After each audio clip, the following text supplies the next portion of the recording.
حال مجھے بات صرف اتنی عرض کرنی ہے کہ قرآن کو تم نے چھوڑا ہے میرے عزیزوں، جس کی وجہ سے آج ہماری حالات ہے۔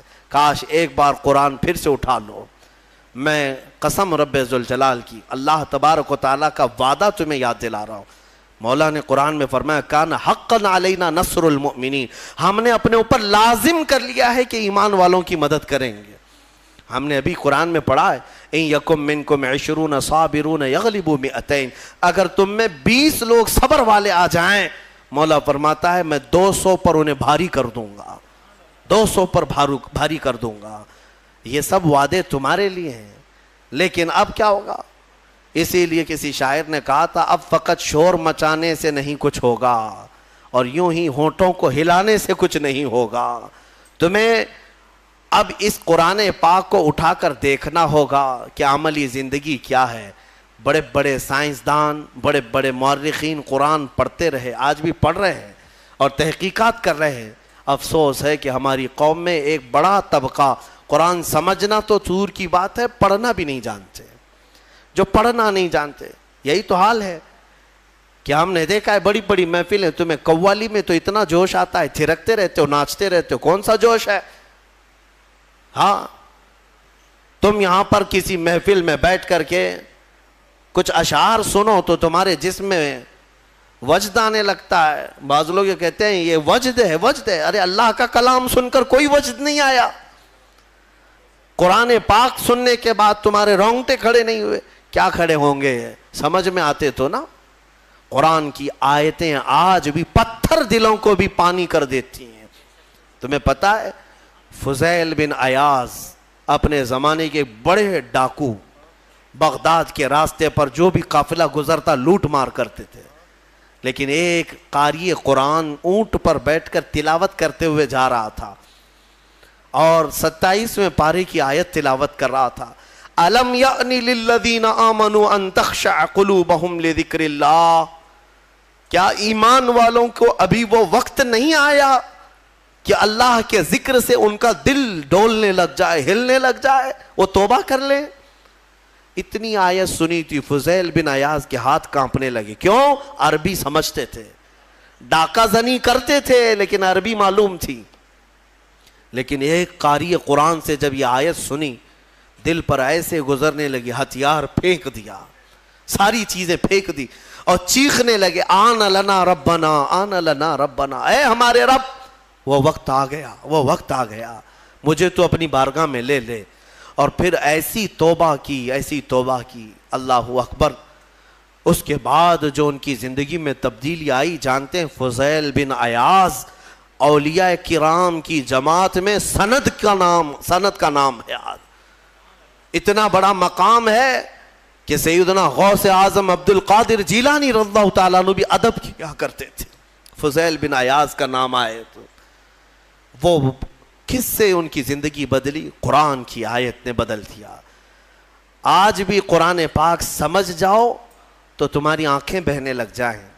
یہاں تو تراویح کی 4 رکعت جسے بھاری لگتی ہو وہ قرآن کیا سمجھے گا؟ ہاں، لوگوں کو ایسا ہی لگتا ہے کہ بالکل شتابدی ایکسپریس والی جہاں تراویح ہوتی وہاں پڑھنا چاہیے، 15 منٹ میں پورا ہو جائے، کچھ بھی پڑھتا رہے ہو، عربی پڑھے کہ چائنیز پڑھے کہ جرمنی پڑھے، ہاں بس یہ ہے کہ تڑ جلدی سے نکالتے۔ مسلمانوں، کیا یہ بوجھ ہے تراویح جس کو تم اپنے کندھوں سے ہٹا کر بھاگنا چاہتے ہو؟ مزاج تو یہ بناؤ کہ قرآن ہمیں ویسا سنایا جائے جیسے رسول پاک کے زمانے میں سنایا جاتا۔ قرآن سنیں تو ہمیں رسول پاک کا مدینہ یاد آ جائے۔ قرآن کے نغمات آج بھی، اس کی قراتیں لوگوں کو رلا دیتی ہیں، تمہیں اندازہ بھی نہیں ہے۔ کئی انگریز مصر میں نے دیکھا ہے، کئی انگریز جن کو قرآن سنایا گیا اور انہیں معلوم تھا تو وہ رو پڑے۔ ایک فرانس کا بہت بڑا ڈاکٹر تھا اسکندریہ میں، ایک ہمارے بڑے شیخ ہیں، وہ قرآن کی تلاوت کرتے تھے تو وہ اپنی ڈاکٹریٹ پہ بڑا فخر کرتا تھا، صرف وہ حضرت کی قرآن کی تلاوت سننے کے لیے وہ باہر کھڑا رہتا۔ کئی دن کے بعد وہ ساری چیزیں چھوڑ کر کے اندر آیا اور کہا اس کی جو مٹھاس ہے اور اس کی جو لذت ہے مجھے دنیا میں کہیں نہ ملی، مجھے اسی دامن میں داخل کر لیا جائے۔ کئی ایسے لوگ ہیں جنہوں نے قرآن پاک کو سن کر کے اپنی زندگیاں بدل لیں۔ تمہیں کیا ہو گیا؟ قرآن کو اتنا اوپر رکھ دیا کہ ہاتھ بھی نہ جائے۔ تمہارے فریج اور ٹی ویاں تو صاف ہوتی ہیں، قرآن پر تو پتہ نہیں کتنی گرد و غبار لگی ہوئی ہے۔ ہاں ابھی رمضان میں اس کو صاف کر دیا ہوگا، اٹھایا ہوگا۔ قرآن تم کب اٹھاتے ہو؟ قسم کھانے کے لیے۔ جھگڑا ہو جائے دیکھو میں قرآن کی قسم کھا رہا ہوں، یا پھر کب قرآن اٹھاتے ہو؟ جب کسی کی میت ہو جائے، جلدی لاؤ قرآن۔ ارے یہ زندوں کے لیے اترا ہے قرآن، مردوں کے لیے نہیں۔ قرآن زندوں کے لیے نا، ہاں مردوں کو ایصال ثواب تو ضرور کرائیں گے ہم، فائدہ تو پہنچے گا تلاوت کا، لیکن یہ ایصال ثواب کے لیے ہی نہیں۔ قرآن کہتا ہے ھدی للمؤمنین، مومنوں کی ہدایت کے لیے آیا ہے۔ ہدایت چھوڑ کر کے تم دکان کی اوپننگ کے لیے، گھر کی ٹھنڈک کرانا ہے، اوپننگ کرانا ہے، اور پھر ماں باپ کی میت ہو گئی ہے، اور پھر کیا ہے؟ جھگڑے میں قسم کھانا ہے۔ یہی ساری چیزیں قرآن اٹھانے کی ہے۔ قرآن عظیم اللہ تعالیٰ کا وہ عظیم تحفہ ہے کہ پوری زندگی بھر اس پر رشک کرو گے تو بھی کم ہے۔ آج پوری دنیا میں کسی قوم کے پاس یہ کتاب نہیں ہے جتنی محکم کتاب تمہارے پاس ہے۔ سینہ تان کر کے کہہ سکتے ہیں ایسی کتاب کسی کے پاس نہیں ہے۔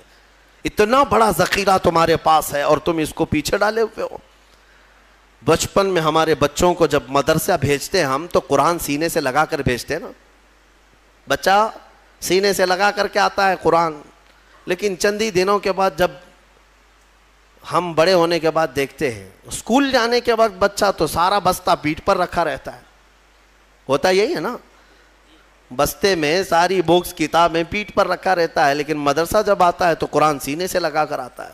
شاید بڑوں نے، ہمارے بزرگوں نے یہ رواج رکھا ہوگا کہ بیٹا قرآن ہمیشہ سامنے ہونا چاہیے، قرآن ہمیشہ مقدم رہے، بعد میں سب۔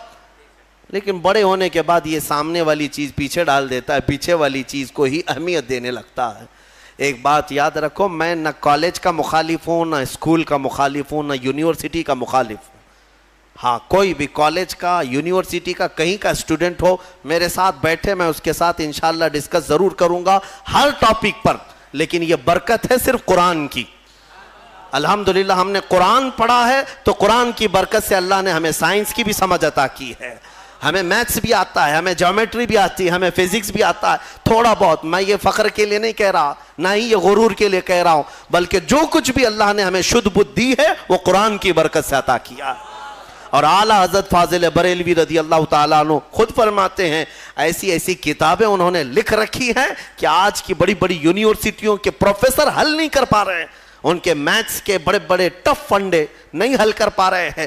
قبلہ پہچاننے کے علوم آج بھی کتاب لکھی ہوئی ہے، جیومیٹری پر لکھی ہوئی ہے، علم رمل پر، علم جفر پر اور زیجات پر، ایسے ایسے علم ہے جس کے نام بھی تم نے نہیں سنے ہوں گے۔ اور اعلیٰ حضرت یہ کہاں جا کر پڑھے تھے، کون سے مدرسے میں؟ یہ فن، یہ علوم آج پورے ہندوستان کے مدرسوں میں نہیں پڑھائے جاتے۔ اعلیٰ حضرت کہاں سے پڑھے؟ خود فرماتے ہیں یہ صرف اور صرف قرآن اور حدیث رسول کی برکت ہے۔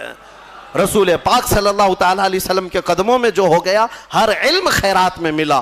میں یہ کہتا ہوں کہ نوجوانوں ضرور جاؤ، اسکول جاؤ، کالج جاؤ، یونیورسٹیوں میں جاؤ، ٹاپ کرو، پوری یونیورسٹی کو ٹاپ کرو، لیکن عقیدہ اور یقین یہ ہونا چاہیے کہ تم دنیا میں اگر عروج پر پہنچو گے تو شروعات تمہاری الحمدللہ رب العالمین سے ہونی چاہیے۔ یہاں سے ہو تو پھر دیکھو اللہ تعالیٰ تمہیں ترقی بھی دے گا اور برکت بھی عطا کرے گا۔ اللہ کریم ہمیں کہنے سننے سے زیادہ عمل کی توفیق عطا فرمائے۔ قرآن عظیم کی برکتیں اللہ تعالیٰ ہم سب کو عطا فرمائے۔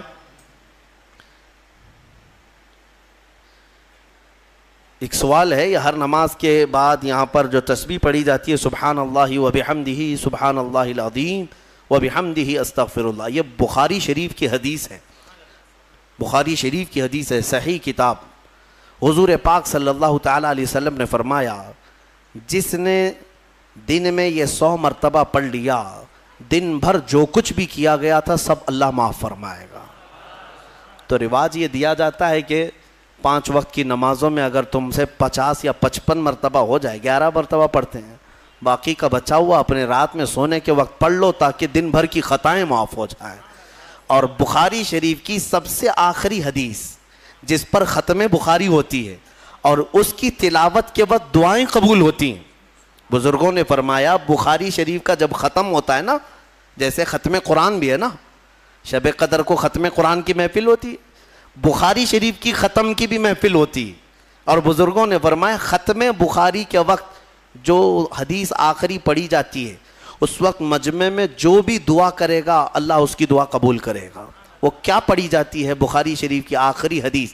میرے آقا صلی اللہ علیہ وسلم نے فرمایا کلمتان حبیبتان الی الرحمن خفیفتان علی اللسان ثقیلتان فی المیزان سبحان اللہ وبحمدہ سبحان اللہ العظیم۔ میرے آقا فرماتے ہیں دو کلمے ایسے ہیں جو رحمان کو سب سے زیادہ پیارے ہیں اور زبان پر سب سے ہلکے ہیں اور میزان میں سب سے بھاری ہیں۔ زبان پر بہت ہلکے ہیں، میزان پر سب سے بھاری ہیں۔ وہ دو کلمے کیا ہیں؟ میرے آقا فرماتے ہیں سبحان اللہ وبحمدہ ایک کلمہ، سبحان اللہ العظیم دوسرا کلمہ۔ یہی ہے۔ ایک دوسری حدیث میں آگے وبحمدہ استغفر اللہ کا بھی اضافہ ہے۔ بہرحال یہ اس کی فضیلت آپ نے پوچھا اس لیے میں نے عرض کیا۔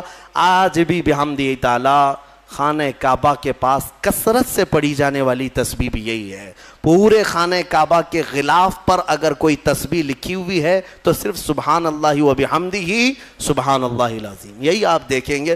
اللہ تبارک و تعالی اس تسبیح کی برکت سے ہمارے گناہوں کو معاف فرمائے۔